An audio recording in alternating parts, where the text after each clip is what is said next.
Hello everyone, welcome to Sai మనూస్ channel. ఒక కొత్త రెసిపీతో మళ్ళీ మీ ముందుకు వచ్చానండి. సో ఈ వీడియోలో నేను ఏం చూపించాలనుకుంటున్నానంటే పన్నీర్ టిక్కా బిర్యానీ లేదా పన్నీర్ బిర్యానీ అంటారు. ఇది ఎలా చేయాలి అనేది చూపిస్తాను. ప్రాసెస్ లోకి వెళ్దామండి. ఎంతో టేస్టీగా ఉంటదండి. ఈ విధంగా ట్రై చేయండి మీరు కూడా తప్పకుండా. ఇప్పుడైతే నేను రైస్ తీసుకుంటున్నానండి. బిర్యానీ రైస్ 2.5 కప్స్ తీసుకుంటున్నాను.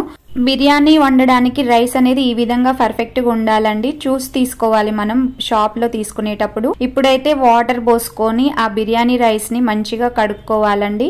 ఒక్కసారి క్లీన్ చేస్తే సరిపోతుందండి. 2-3 టైమ్స్ చెయ్యొద్దు. బిర్యానీ రైస్ కున్న ఫ్లేవర్ ఆ స్మెల్ అనేది పోతది కాబట్టి ఈ విధంగా వాటర్ లో వాష్ చేసిన తర్వాత పక్కకు పెట్టేసుకోవాలి. మీకు టైం ఉంటే ఇక్కడ ఒక 30 మినిట్స్ మినిమం అయినా నానబెట్టండి, లేదా ఒక 15 మినిట్స్ అయినా నానబెట్టండి. 1 అవర్ నానబెట్టుకుంటే ఇంకా బాగుంటది. రైస్ అనేది పర్ఫెక్ట్ గా వస్తుంది. ఇప్పుడు పన్నీర్ అనేది ఈ విధంగా స్క్వేర్ షేప్ లో గానీ రెక్టాంగిల్ షేప్ లో గానీ కట్ చేసి పెట్టేసుకోవాలి. పన్నీర్ ని ఫ్రై చేయడానికి కావాల్సిన మసాలా తయారు చేద్దాము. 1 tablespoon red chilli powder, 2 tablespoons oil, 1/4 tablespoon jeera powder, 1/2 tablespoon green chilli paste, 1 tablespoon dhania powder, 1/2 tablespoon ginger garlic paste, 1/4 tablespoon elaichi powder and turmeric powder, 1 tablespoon garam masala, రుచికి సరిపడా salt వేసుకోవాలి. 4 table spoons పెరుగు లేదా curd వేసుకోవాలండి. 1/4 table spoon lemon juice లేదా ఒక చెక్క తీసుకొని కొంచెం లిటిల్ బిట్ వీడియోలో చూసిన విధంగా పిండుకోండి. ఇప్పుడు ఇవన్నీ ప్రాపర్ గా కలిసే విధంగా అన్ని మిక్స్ అయ్యే విధంగా కలుపుకోవాలండి.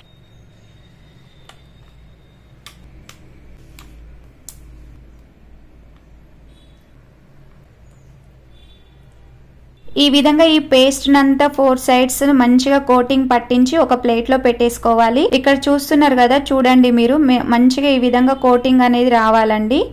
చూడండి ఎలా ఉందో ఆ విధంగా మనం కోటింగ్ పట్టించాలండి అంతా పన్నీర్ కంతా. ఇక్కడ నేను 100 గ్రామ్స్ పన్నీర్ తెచ్చుకొని చూపిస్తున్నానండి.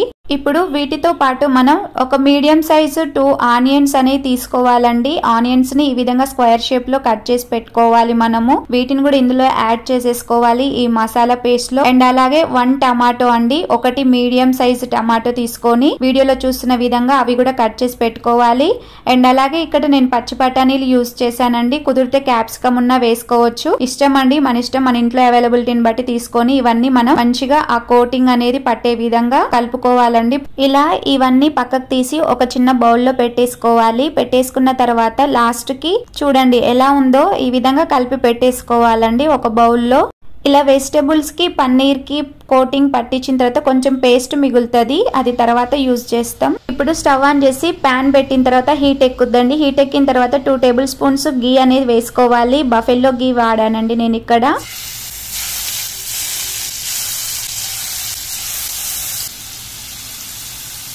ఇలా పన్నీర్ అంతా అందులోకి వేసుకున్న తర్వాత 2 మినిట్స్ ఫ్రై అయిన తర్వాత వాటిని తిప్పేసేయాలండి. ఈ విధంగా తిరిగేసుకుంటూ దాన్ని మంచిగా ప్రాపర్ గా ఫ్రై చేసుకోవాలి పన్నీర్ అంతా. చూస్తున్నారు కదా వీడియోలో, చూడండి ఒకసారి. ఈ విధంగా మొత్తం ఫ్రై చేసుకోవాలండి. ఇక్కడ నేను 400 గ్రామ్స్ రైస్ కి 100 గ్రామ్స్ పన్నీర్ అనేది తీసుకొని చూపిస్తున్నాను. చూస్తున్నారు కదా వీడియోలో, ముక్కలకైతే ఆ మసాలా, ఆ ఉప్పు, కారం అన్నీ పట్టి మంచిగా ఫ్రై అయితే అయిందండి. ఓవర్గా ఫ్రై చేసుకోవద్దండి. జస్ట్ చూస్తున్నారు కదా ఆ విధంగా మనం ఫ్రై చేసుకోవాలి పీసెస్ అనేవి. ఇప్పుడు మొత్తం ఆ పీసెస్ని తీసేసుకోవాలండి ఒక ప్లేట్లోకి. ఈ విధంగా చూస్తున్నారు కదా అలా ప్లేట్లోకి తీసేసుకోవాలండి. చూడండి ఎంత బాగా ఫ్రై అయిపోయాయో. ఇప్పుడు అదే ప్యాన్ లో వెజిటబుల్స్ వేసేసుకోవాలి. వేసేసుకున్న తర్వాత ఈ విధంగా పచ్చి వాసన పోయే వరకు ఫ్రై చేసుకోవాలండి. ఇక్కడే మొత్తం కుక్ అయ్యే వరకు ఫ్రై చేసుకోవద్దండి, అది మర్చిపోవద్దు. జస్ట్ మనకు ఒక పచ్చి వాసన పోవాలి అంతే. చూస్తున్నారు కదా, చూడండి ఇక్కడ వీడియోలో. ఇప్పుడు రైస్ ప్రిపేర్ చేద్దామండి. రైస్ కుక్కర్ లో రైస్ ప్రిపేర్ చేస్తున్నాను. బిర్యానీ ఆకులు, దాల్చిన చెక్క, స్టార్ అనేసి, మరాఠీ మొగ్గ, 4 ఇలాచీలు, మిరియాలు 4 అండ్ అలాగే షాజీరా వేసుకోవాలండి. కొంచెం లెమన్ జ్యూస్ పిండుకోవాలి. వైట్గా రైస్ అనేది పొడి పొడిగా వస్తుంది, వైట్గా వస్తుంది, పొడి పొడిగా వస్తుంది. ఇప్పుడు ఒకసారి కలిపేసుకోవాలి.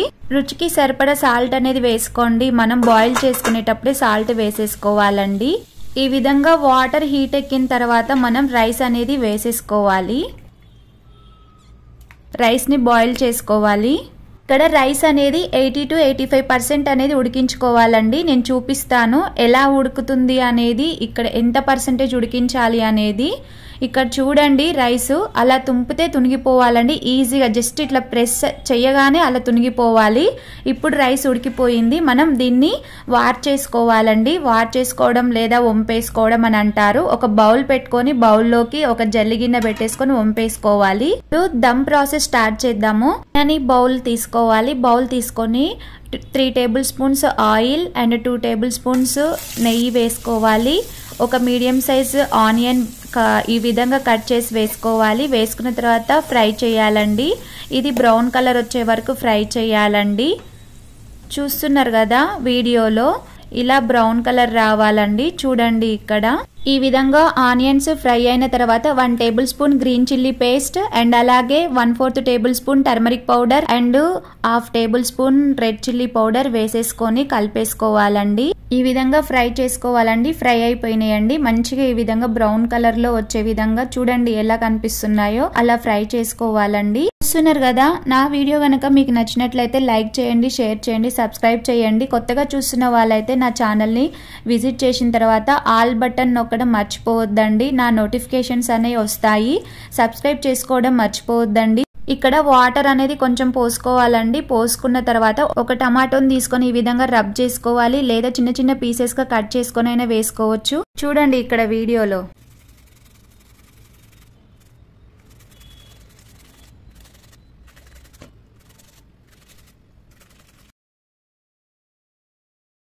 చూస్తున్నారు కదా వీడియోలో, ఈ విధంగా టమాటో ఒకటి మీడియం సైజ్ది వేసుకోవాలండి. వేసుకొని కలుపుకోవాలి.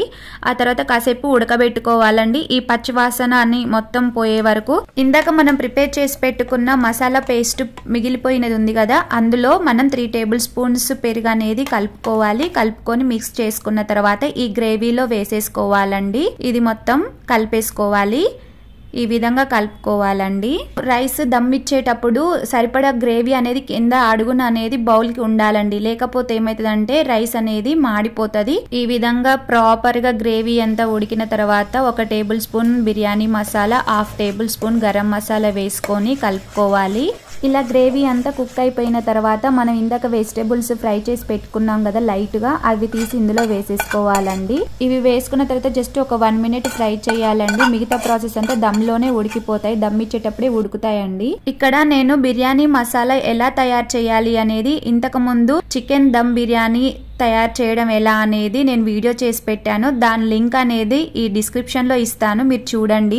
ఆ వీడియోలో చూపించానండి బిర్యానీ మసాలా ఎలా తయారు చేసుకోవడం అనేది. చూడండి ఈ విధంగా గ్రేవీ ప్రిపేర్ చేసుకోవాలండి. ప్రిపేర్ అయిన తర్వాత స్టవ్ ఆఫ్ చేసి పన్నీర్ పీసెస్ ఉన్నాయి కదా అవి వేసేసుకోవాలి.